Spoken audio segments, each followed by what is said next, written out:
ప్రముఖ సినీ నిర్మాత దిల్ రాజు తెలంగాణ రాష్ట్ర ఫిల్మ్ డెవలప్మెంట్ చైర్మన్గా బాధ్యతలు తీసుకున్న విషయం అందరికీ తెలిసిందే.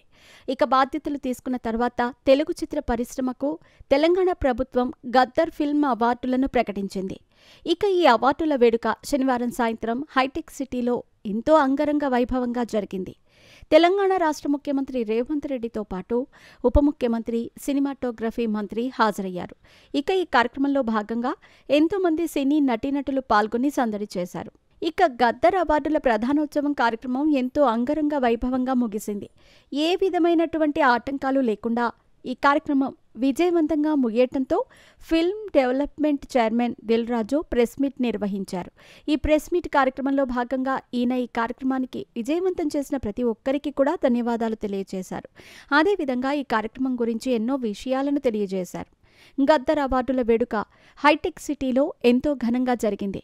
అయితే ఈ కార్యక్రమం ఇంత ఘనంగా జరగటానికి గత 6 నెలలుగా ఎంతో కష్టపడుతున్నామని తెలిపారు. గద్దర్ అవార్డుల ఎంపిక కోసం ఒక కమిటీని నిర్ణయించామని, ఆ కమిటీ ప్రతి ఒక్క సినిమా గురించి చర్చించి ఎంపిక చేయాల్సిన అవసరం ఉంటుందని తెలిపారు. ఇలా సినిమాలను ఎంపిక చేసే సమయంలో కమిటీ సభ్యుల మధ్య కూడా విభేదాలుంటాయని, వాటన్నింటినీ పరిష్కరించుకొని ఈ అవార్డులను ప్రకటించామని తెలిపారు.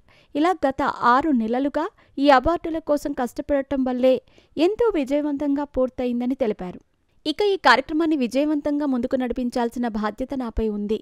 అందుకే అన్ని కార్యక్రమాలను దగ్గరుండి చూసుకున్నానని, అయితే నాకు తెలియకుండా ఎవరైనా ఈ కార్యక్రమంలో ఇబ్బంది పడి ఉన్నా వారందరికీ ఈ సందర్భంగా క్షమాపణలు తెలియజేస్తున్నాను అంటూ దిల్ రాజు క్షమాపణలు తెలిపారు.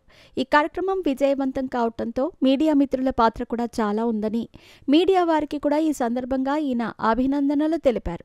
అదేవిధంగా సినీ నటులకు కూడా ఒక విన్నపాన్ని తెలియజేశారు. ప్రభుత్వం నుంచి ప్రోత్సహిస్తూ ప్రకటించే అవార్డులను నటీనటులు ఎక్కడున్నా కూడా వచ్చి ఆ అవార్డులను అందుకోవాలని తెలిపారు.